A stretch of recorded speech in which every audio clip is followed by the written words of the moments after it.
Olá, meus grandes amigos, meus irmãos, estudantes do EAD, estudo aprofundado da doutrina espírita.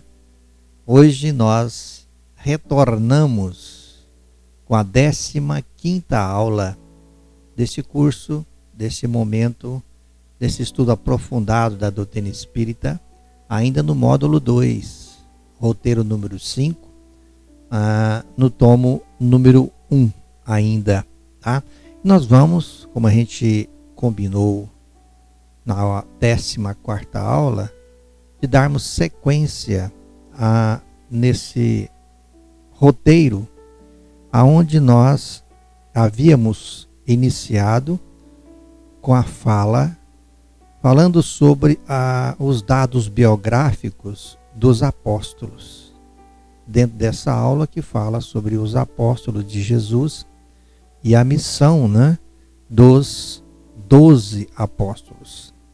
Então, já havíamos na 14ª aula, na aula anterior, iniciado a falar, e nós falamos sobre André, também falamos de Bartolomeu e Felipe, Falamos de Felipe, levantamos alguns dados da pessoa de Felipe, desses que eu mencionei aqui.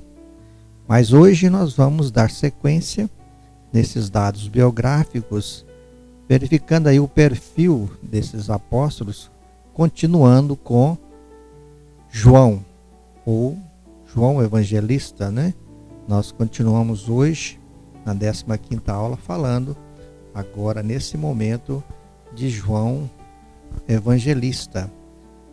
João Evangelista, nós vamos encontrar referências evangélicas sobre este apóstolo lá em Mateus, capítulo 4, versículo 21, também no capítulo 10, versículo 3, também em Marcos, capítulo 3, versículo 17, também Lucas, capítulo 6, versículo 14.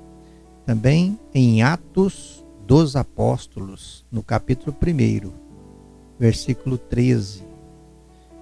Aqui nos coloca também que João Evangelista era filho de Zebedeu e irmão de Tiago, o maior. No caso, sua mãe era Salomé, e ela é citada 2 vezes, uma em Marcos, no capítulo 15, versículo 40, e também no capítulo 16, versículo 1. Outra oportunidade em que ele é citado é também em Mateus, capítulo 20, versículo 20, e também 27, capítulo 27, versículo 56. Alguns estudiosos suspeitam que Salomé tenha sido irmã de Maria Santíssima. Essa observação nós vamos encontrar lá em João, no capítulo 19, versículo 25. Dessa forma, então, Jesus seria primo dos filhos de Zebedeu, explicando, em parte, a fraterna intimidade existente entre eles. Então, nasceu em Betsaida, na Galileia. É autor do 4º evangelho, de 3 cartas destinadas aos cristãos e do livro Apocalipse. O seu evangelho difere dos outros 3 evangelhos, chamados sinópticos ou semelhantes, porque a narrativa de João Evangelista enfoca mais o aspecto espiritual da mensagem de Jesus.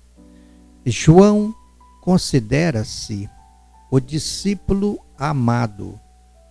Essa observação ela pode ser confirmada lá em João capítulo 13, versículo 23, e também no capítulo 20, versículo 2, no capítulo 26, versículo 21, e também no capítulo 7, versículo 20. Bom, então nós lembramos que essa afirmação é admirável e admissível, né? Ela é admissível se generalizada em todas essas observações.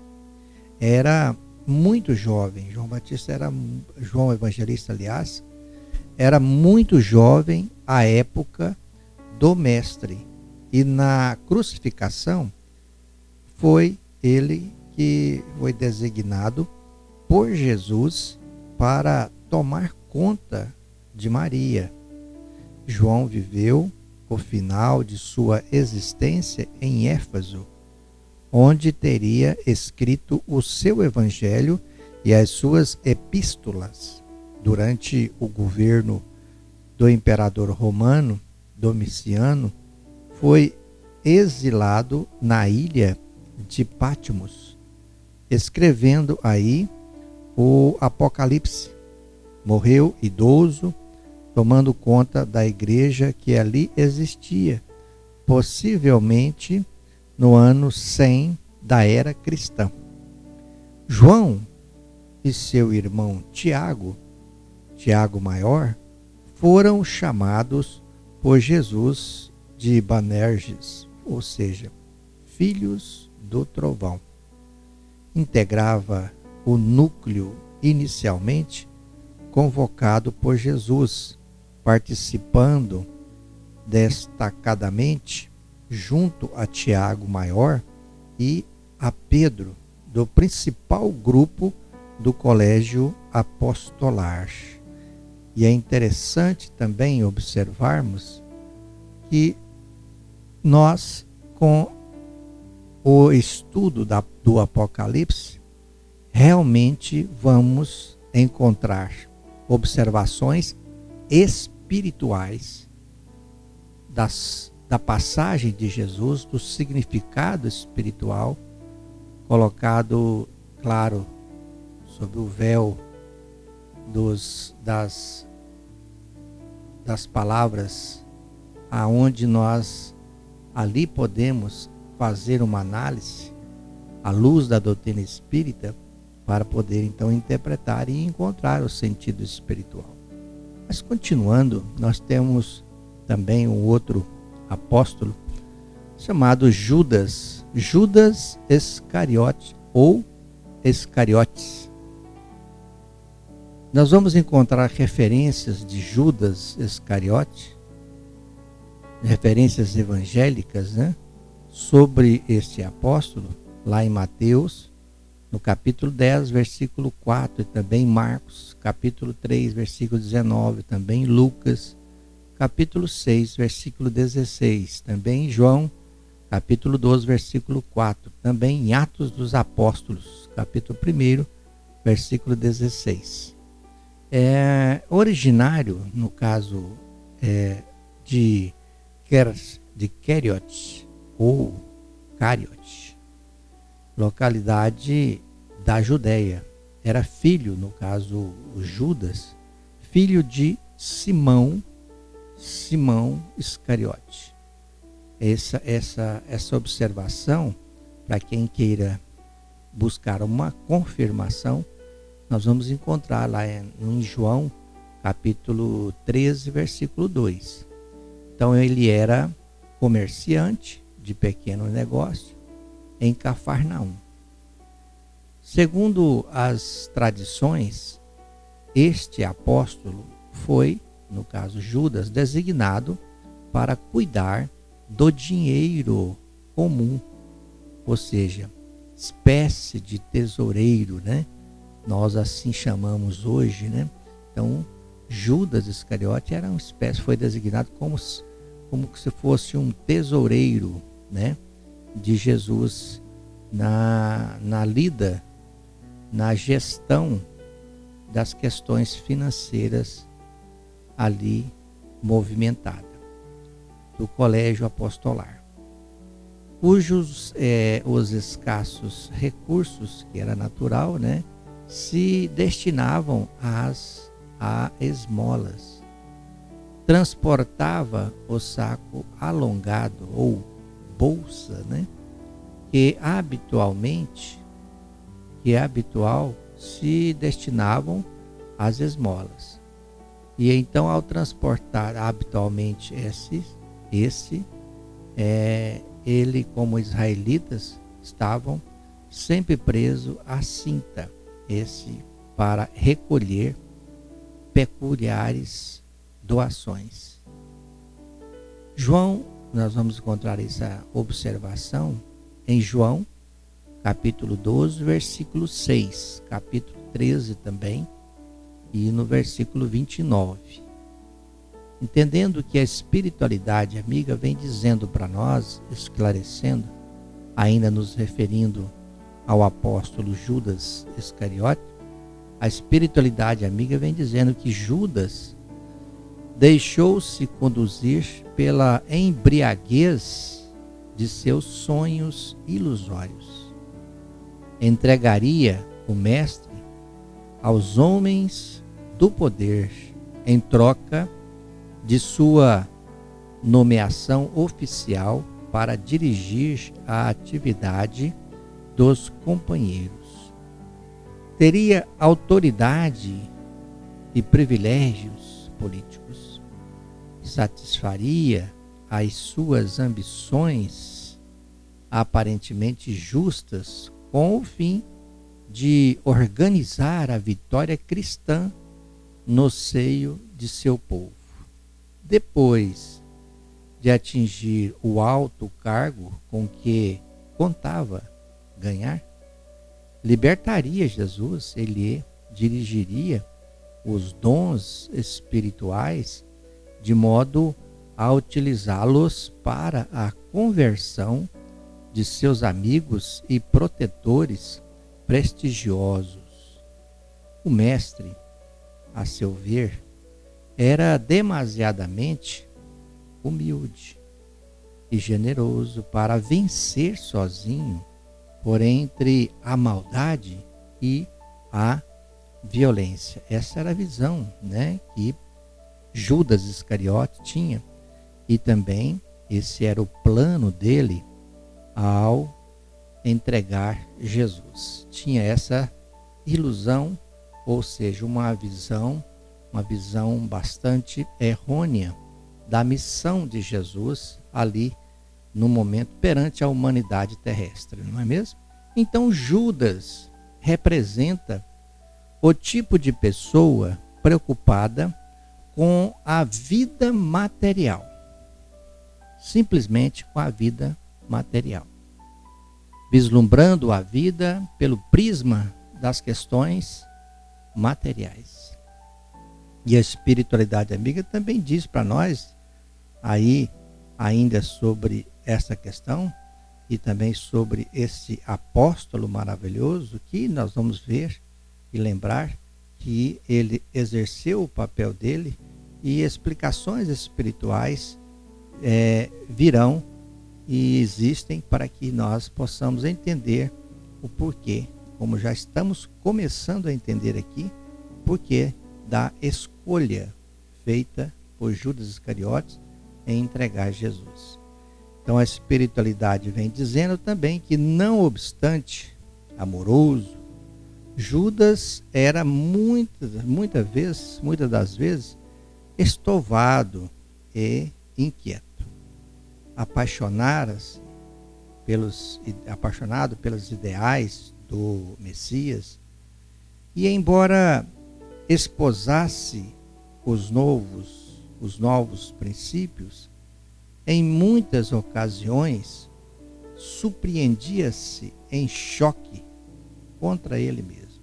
Sentia-se dono da boa nova ou do evangelho, e pelo desvairado apego a Jesus, quase sempre lhe tomava a dianteira nas deliberações importantes. Foi assim que organizou a primeira bolsa de fundos da comunhão apostólica e, obediente aos mesmos impulsos, julgou servir a grande causa que abraçara, aceitando perigosa cilada que redundou na prisão do Mestre Jesus. Entendemos então que ao presenciar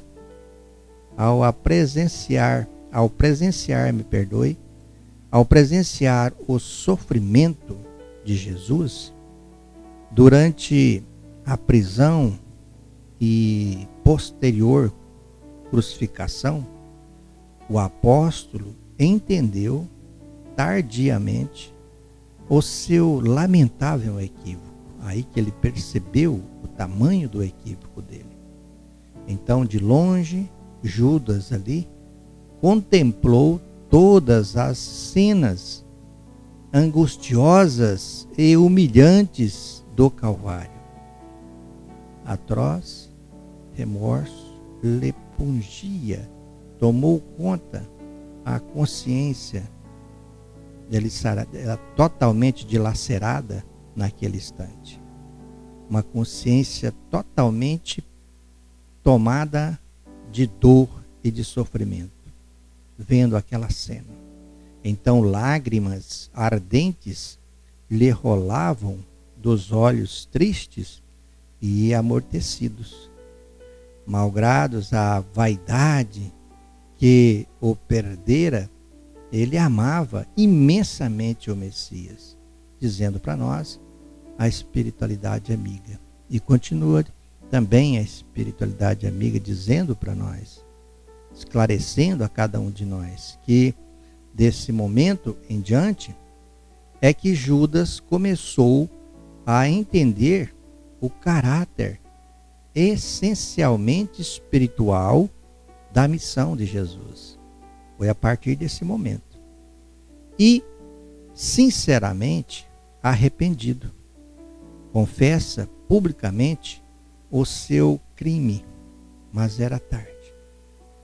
O mestre já estava nas mãos de seus algozes, os quais eram inflexíveis. Então, o suicídio de Judas, acometido em seguida, isso aconteceu, cometido por ele, logo em seguida, a condenação de Jesus, lhe custou séculos de sofrimentos nas zonas inferiores no mundo espiritual, porque tentou corrigir um erro com outro erro. Todavia, ajudado espiritualmente por Jesus e seus companheiros de apostolado, depois de inúmeras reencarnações na Terra, dedicadas ao trabalho de fazer triunfar o Evangelho, Judas conseguiu reabilitar-se e hoje está irmanado com Jesus em sua tarefa esplendorosa. Nós vamos encontrar esses esclarecimentos também, né, em Mateus 27, 1 e 10. Muito bem, entregue então a profundo remorso, Judas Iscariotes suicida quando percebe, como nós vimos, quando ele percebe que a crucificação de Jesus seria irreversível. Então, Matias foi o substituto de Judas Iscariote no apostolado. Nada sabemos nos primeiros tempos sobre Matias, senão que ele foi um dos 72 discípulos,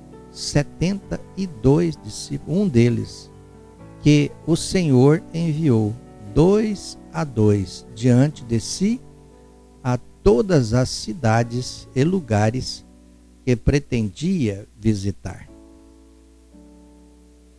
que esclarecedor esses dados para todos nós sobre Judas, não é mesmo? Então, Judas Tadeu, ou também Tadeu, como nós vamos ver agora, deixando aí o Judas Iscariotes um pouco, para falar de Tadeu, como nós costumamos chamar, né? Vamos encontrar referências de Tadeu, referências evangélicas, né, sobre esse apóstolo, lá em Mateus capítulo 10, versículo 3, também em Marcos capítulo 3, versículo 18, em João capítulo 14, versículo 22, Lucas também capítulo 6, versículo 16, em Atos dos Apóstolos, também capítulo 1, versículo 13. E então ele é um dos 12 citados nominalmente por Mateus e Marcos. Há indicações de que ele seria também, no caso Tadeu, também seria filho de Alfeu e de Cleófas, no caso parenta de Maria Santíssima, sendo portanto irmão, Tadeu sendo irmão, nesse caso, de Levi, né? Ou seja, Mateus, e de Tiago, menor. A família Alfeu eram nazarenos e amavam Jesus desde a infância, sendo muitas vezes chamados de os irmãos do Senhor. A espiritualidade amiga coloca para nós que Judas ou Tadeu, né? Judas ou Tadeu, vamos assim melhor chamar de Tadeu, é identificado pela tradição antiga como o autor da epístola de Judas, que foi escrita a uma igreja ou grupo de igrejas desconhecido para combater o perigo representado por certos mestres carismáticos que estavam pregando e praticando libertinagem moral. Então, nessa carta ele faz alertas sobre essa questão. O autor, então, procura denunciar estes mestres, pseudomestres, né, como pessoas ímpias, cuja condenação foi profetizada, e insta seus leitores a preservar o evangelho apostólico, vivendo segundo as suas exigências morais. Conta então também as tradições que ele trabalhou na Mesopotâmia e na Pérsia. Interessante. Mas também temos, continuando a leitura desses perfis dos apóstolos de Jesus, Mateus, ou também Levi, né? Podemos também chamar de Levi.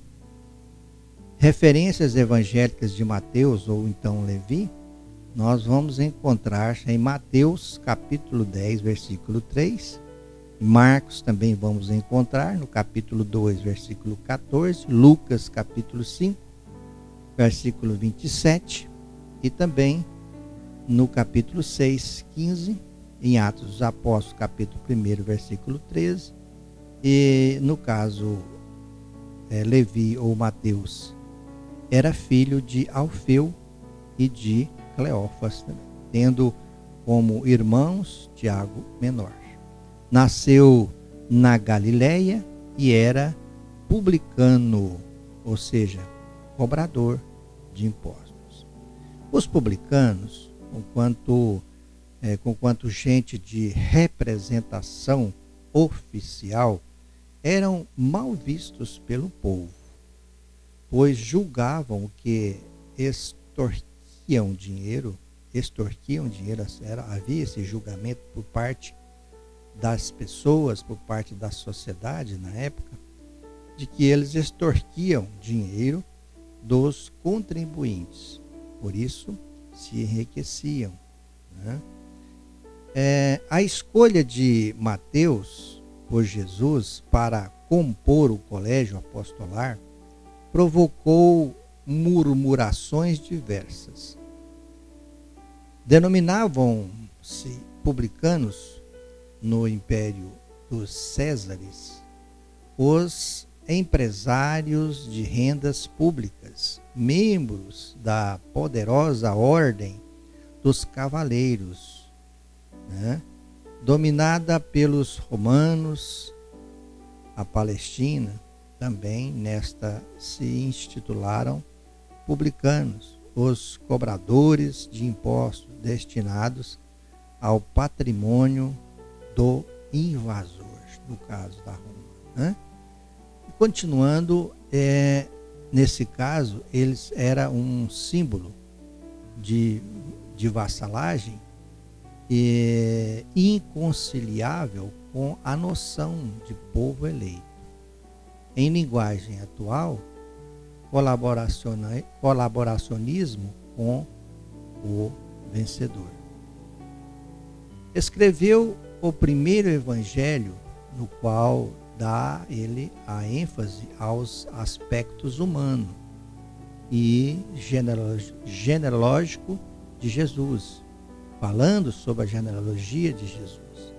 Pregou no norte da África, depois da morte do mestre, prosseguindo até a Etiópia, onde foi morto, justamente na Etiópia. E nós, então, temos também o nosso querido irmão, com a sua importância espiritual como apóstolo, o Pedro, Simão, né? Simão Pedro ou Cefas, né? Nós vamos encontrar sobre esse apóstolo referências evangélicas, nas referências evangélicas sobre este lá em Mateus, capítulo 4, versículo 18 e 10, também no capítulo 10, versículo 2, Marcos também, capítulo 1, versículo 16 e capítulo 3, versículo 16. Lucas também, nós vamos encontrar referências importantes no capítulo 6, versículo 14 e também no capítulo 9, versículo 20. Em João, capítulo 1, versículo 40. E em Atos dos Apóstolos, capítulo 1, versículo 13. Ele, pescador em Cafarnaum, na Galiléia, era irmão do apóstolo André. Isto nós vamos encontrar em Mateus, capítulo 4, versículo 18. Lucas também, 6, 14. João também, 1 e 40. Pedro, nome dado por Jesus. Esse nome foi dado por Jesus. Ou Cefas, né? São cognomes do apóstolo, palavras que significam pedra. É o significado da palavra Pedro, né? Lembrando aqui, uma questão interessante, que quem deu esse nome foi o próprio Jesus, como sendo um cognome, né? Isso com o significado de pedra, em grego e hebraico, né? Respectivamente, esse significado, claro, na linguagem grega e também no hebraico. Em João, capítulo 1, versículo 40 e 42, chama-o de Simão Pedro. Lá eles usam essa expressão Simão Pedro.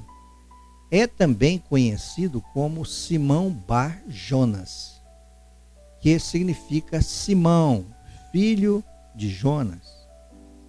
Filho de Jonas. Está lá em Mateus, capítulo 16, versículo 18. Em suas epístolas, apenas se auto-intitula apóstolo ou servo. Pedro, Tiago e João, evangelista, faziam parte do círculo íntimo de Jesus, participando dos mais importantes atos do Mestre. Pedro é muito lembrado pelo episódio enunciado por Jesus de que ele negaria por 3 vezes o próprio mestre. A espiritualidade amiga sempre está a nos orientar, dizendo que a negação de Pedro sempre constituiu o assunto de palpitante interesse nas comunidades do cristianismo. Enquadrar-se a queda moral do generoso amigo do mestre num plano de fatalidades, por que se negaria Simão a cooperar com o Senhor em minutos tão difíceis, em situações de muita dificuldade que o mestre estava passando? Útil nesse particular é o exame de sua invigilância. O fracasso do amoroso pescador reside aí dentro na desatenção para com as advertências recebidas. Grande número de discípulos modernos participam das mesmas negações, em razão de continuarem desatentos, totalmente desatentos. Informa o Evangelho que naquela hora de trabalhos supremos, Simão Pedro seguia o mestre de longe e fitou no pátio do sumo sacerdote e assentou-se entre os criados deste para ver o fim. Leitura cuidadosa do texto esclarece-nos o entendimento e reconhecemos que, ainda hoje, muitos amigos do Evangelho prosseguem caindo em suas aspirações e esperanças por acompanharem o Cristo à distância, receoso de perderem gratificações imediatistas e materiais, quando chamados a testemunho importante e resolute. Demoram-se nas vizinhanças da arena de lutas redentoras, entre os servos das convenções utilitaristas, assentando binóculos de exame, a fim de observarem como será o fim dos serviços alheios. É um retrato também de diversas posturas de cada um de nós nessa atualidade, onde realmente, aqui frisando mais uma vez o que foi colocado pela espiritualidade amiga, realmente observamos à distância, às vezes até com indiferença, os ensinamentos do Cristo, sem que então adotemos a postura de nos comprometer com estes mesmos ensinamentos deixados pelo Cristo, a fim de que estes realmente promova em nós a mudança que nós precisamos promover. Sabemos então que para tal mudança, para tais mudanças, a renúncia é necessária e nem sempre estamos dispostos a renunciar realmente de forma grandiosa, a fim de que o processo espiritualizante de cada um de nós aconteça. Lembramos também que a dolorosa experiência de Pedro não se resume às perseguições que sofreu ou nas lutas que enfrentou na divulgação do Evangelho. está antes relacionada ao fato de ter negado Jesus. A tradição evangélica nos informa que, replicando ao mestre, Pedro lhe diz que seria capaz de dar a própria vida por ele. Lembra-se? Ouvindo essa afirmativa, observa então o Cristo. Pedro, a tua inquietação se faz credora de novos ensinamentos.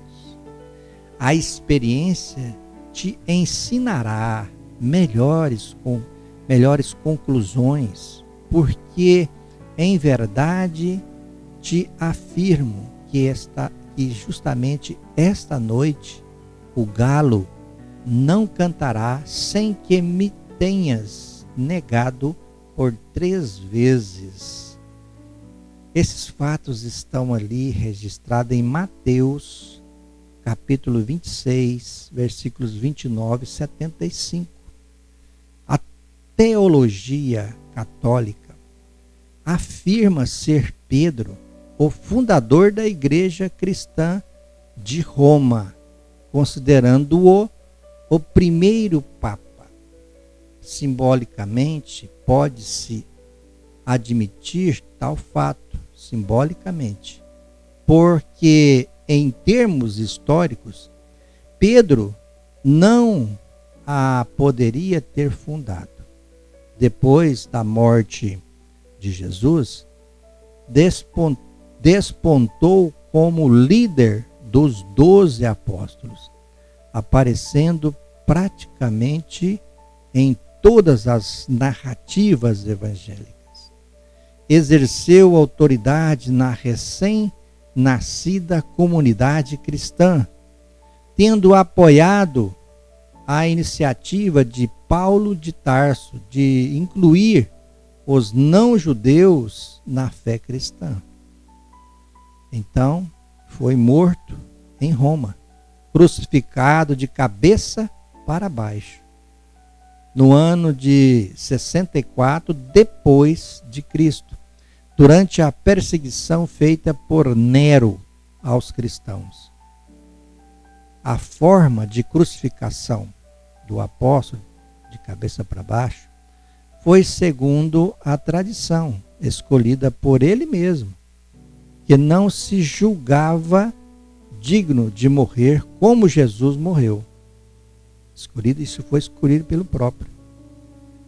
Supõe-se que o seu túmulo se encontra sob a Catedral de São Pedro, no Vaticano. Fatos interessantes, não é, queridos estudantes do EAD? Mas continuemos. Agora com Tiago. No caso, Tiago Maior, onde vamos encontrar referências evangélicas deste apóstolo. Vamos encontrar em Mateus, capítulo 4, versículo 21. Também no capítulo 10, versículo 3. Em Marcos, capítulo 3, versículo 17. Também em Lucas, capítulo 6, 17. Também em Atos dos Apóstolos, capítulo 1, versículo 13.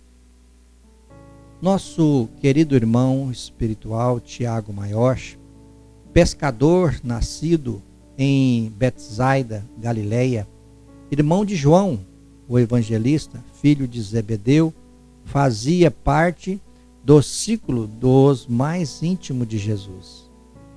Existem suposições fundamentadas nos textos de Lucas, no capítulo 6, versículo 16, e dos Atos dos Apóstolos, capítulo 1, versículo 13, de que Tiago Maior seja também irmão de Judas, Judas Tadeu, não o Judas Iscariote, por parte de mãe. A espiritualidade para nós vem nos indicando, falando que quatro pessoas no Novo Testamento têm o nome Tiago, que grego Lácobos, que é uma de duas formas gregas do nome hebraico, Jacó. A outra sendo a simples transliteração Jacob. Como Jacó era um ancestral referenciado em Israel, Tiago foi um nome comum entre os judeus no período romano. Tiago, filho de Zebedeu, era um pescador galileu na área de Cafarnaum, no mar da Galileia. Um sócio, ou seja, juntamente sócio com o irmão João, de Simão Pedro. Ele era sócio de Simão Pedro, que são irmãos dele. Estava, então, trabalhando no negócio encabeçado por seu pai, quando foi chamado por Jesus para ser seu discípulo. Tiago e João formaram ao lado de Pedro o núcleo mais estreito de 3 entre os 12 apóstolos. Eles testemunharam a ressurreição da filha de Jairo. Estiveram presentes à transfiguração, lembra? O fato da transfiguração, e observaram, e em parte dormiram enquanto ela ocorria. E a agonia de Jesus também perceberam e participaram, estavam presentes nesse momento da agonia de Jesus em Getsemane. Ao que parece, Tiago e João expressavam-se explosivamente ou esperavam que Deus lançasse um súbito julgamento sobre os inimigos de Jesus, porque foram apelidados de Boanerges, ou seja, sons de trovões. Fora dos evangelhos sinópticos, Tiago, filho de Zebedeu, aparece somente em Atos dos Apóstolos. Estava presente na sala superior com o grupo que esperava o Pentecostes. A única outra referência a ele no Novo Testamento é a notícia enigmática de que Herodes o havia matado. Ele foi, assim, o segundo mártir registrado da igreja depois de Estevão, e o primeiro do grupo apóstolo e a morrer, com exceção de Judas Iscariotes, que havia sido substituído como apóstolo. Os demais Tiagos citados no Novo Testamento são Tiago, filho de Alfeu, ou Tiago menor, apóstolo de Jesus. Tiago, pai do apóstolo Judas Tadeu, pai do apóstolo Judas Tadeu, e um outro Tiago, chamado irmão de Jesus, citado por Mateus no capítulo 3, versículo 55, e também Marcos, capítulo 6, versículo 3. Muito bem. Tiago menor agora. Tiago menor, nós vamos encontrar sobre esse apóstolo as referências evangélicas em Mateus, capítulo 10, versículo 3, Lucas 6, 15, Marcos 3, 18, Atos dos Apóstolos, capítulo 1, versículo 13. Ele, no caso, Tiago menor, era filho de Alfeu e de Cleófas, no caso, parenta de Maria Santíssima, sendo, portanto, irmão de Levi, no caso, Mateus. Quase nada se sabe sobre Tiago menor, do ponto de vista das Escrituras, além do simples registro do seu nome no rol dos apóstolos e do fato de ser filho de Alfeu e Maria e ser irmão de um certo José. Isso está lá em Mateus, capítulo 10, versículo 3, e também em Marcos, capítulo 15, versículo 40. Né? Simão, esse outro apóstolo, chamado Simão o Zelote, nós vamos encontrar referências evangélicas sobre Simão o Zelote, desse apóstolo, em Mateus capítulo 10, versículo 9, Marcos também capítulo 3, 18, Lucas 6, 15, Atos dos Apóstolos, no capítulo 1, versículo 13, e nós vamos observar que ele, no caso Simão o Zelote, era chamado assim porque pertencia à seita dos zelotes ou zelosos ou zeladores, seita ultranacionalista e não religiosa, a qual lutava para a libertação de Israel do jugo romano, vivia da profissão de pescador. O apóstolo, no caso Simão o Zelote, era galileu, parece que nascido em Canaã, daí ser chamado também de Simão o Cananeu, onde Jesus, nas bodas, transformou a água em vinho.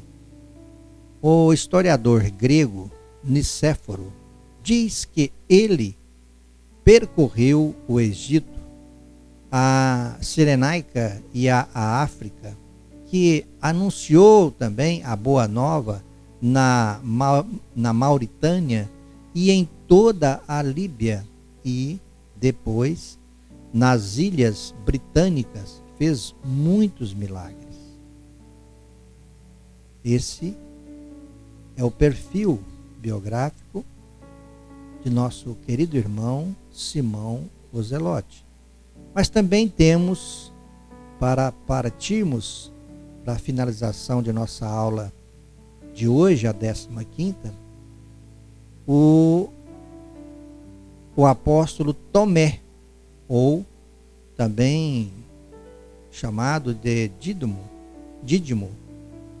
Tomé, nós vamos encontrar referências evangélicas de Tomé, desse apóstolo, lá em Mateus, também capítulo 10, versículo 3, também em Marcos 3, 18, Lucas 6, 15, Atos dos Apóstolos, capítulo 1, versículo 13, e no caso Tomé era chamado Dídimo, o gêmeo, embora não haja qualquer registro de que tenha tido um irmão gêmeo. Descendente de antigo pescador de Dalmanuta, não seguiu no contato, no entanto, não seguiu essa profissão. Ficou famoso por duvidar da ressuscitação de Jesus e afirmando que só vendo acreditaria.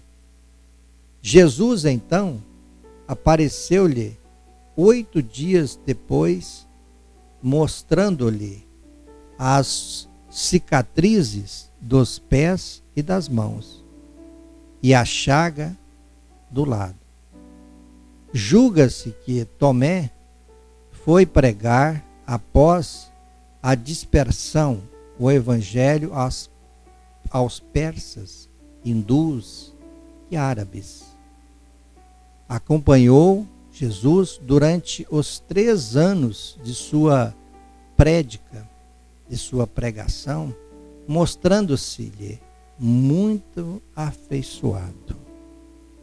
Então, nós tivemos aqui o perfil biográfico e também, de certa forma, psicológico de cada um dos 12 apóstolos.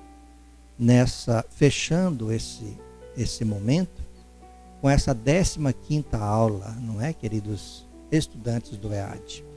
Nós teremos um novo encontro na 16ª aula e nós vamos estar falando no módulo, ainda no módulo 2, no roteiro 6 da próxima aula, da 16ª. Módulo 2, ainda no módulo 2, o cristianismo, né? Falando sobre a escritura dos evangelhos, os evangelistas, né? Vamos ficar conhecendo alguns detalhes sobre a escritura e também sobre os evangelistas, aqueles que escreveram, né?